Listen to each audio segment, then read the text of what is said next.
Joel, welcome. Thank you. First thing I want to ask is, obviously, Boy Erased is the second film that you've written and directed after The Gift in 2015. How did you settle on this as your follow-up project?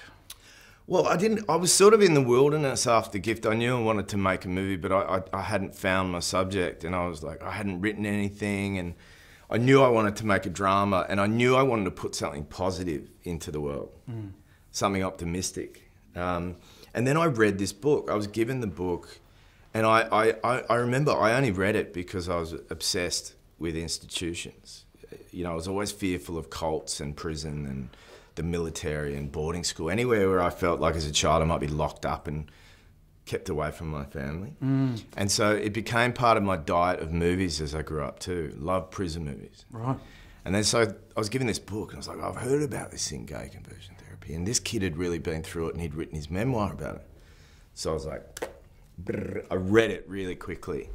And as delectable as my entrance into the book was, as sort of, you know, much of a kind of salaciousness that I came into it with, I came out with this feeling of like, wow, this is like a really painful but beautiful family story about people that sort of took a wrong turn, or their ideas, you know, were so confused and under their belief system, but were willing to try and circle around to some kind of reformation. And that made it worth turning into a movie, I think, because it was that positive thing I was looking for when I was coming out of The Gift. Yeah, right. And Garrard Conley obviously wrote the memoir. Did you work with him when kind of come out with the film? I met with him. I then spent time with him. He would introduce me to other survivors of conversion therapy.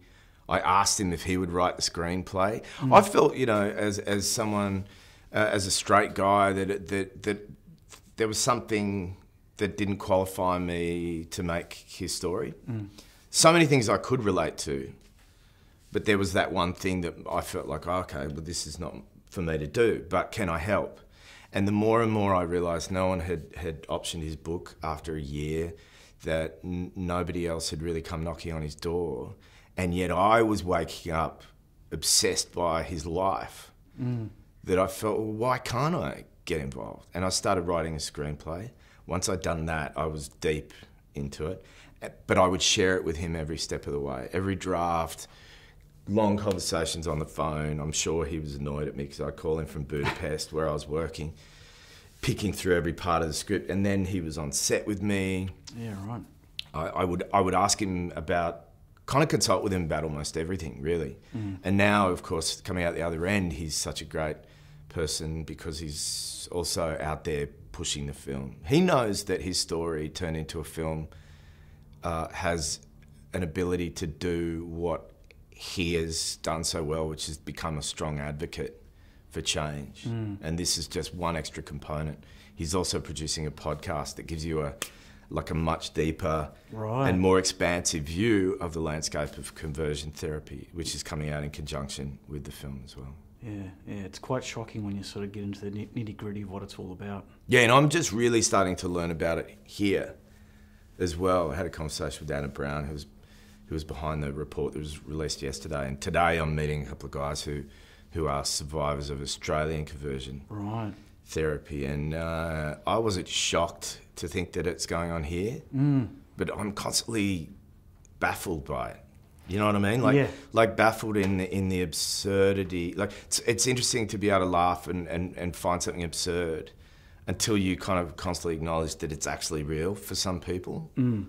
To think that Garrard went through this is absurd to some people, but when you're in the midst of it, it's terrifying. Absolutely, yeah. And most people wouldn't be aware that it's a thing that happens in Australia as well, so... Yeah, know. And a lot of Americans that I speak to in LA or New York, you know, on the either ends of the country, the blue state sort of people, they're like, really? This thing really happens? It's like, yeah, it's so underground. They maybe heard about it, think, no, that's not real. It's very real. And it's very underground. Yeah. Well, Lucas Hedges, who plays Garrard in the film, is phenomenal. Did you see a lot of actors for that role, or was he sort of your first choice? I just watched Manchester by the Sea for the second time as I was picking up the book to read the book. And I've known Lucas since he was 12. Right. And he just was, it was like, you know, I was reading the book and imagining, when I read a book, I'm picturing certain people. And it was like I was just picturing him walking through all these experiences. And then I thought if I could get him, then when the other thing I asked Garrard, can I look at your family photo albums and can I come and meet your mum and dad and all this stuff? And it was like looking at photos of Russell and Nicole. I wasn't trying to cast Aussie mates or anything. In fact, I didn't even know them that well. Yeah. It was really that they were who was staring back at me when I saw the photos. Yeah, right. Okay. And I thought, well, Nicole would be a great mother to Lucas as well anyway. And so I built the family from him up.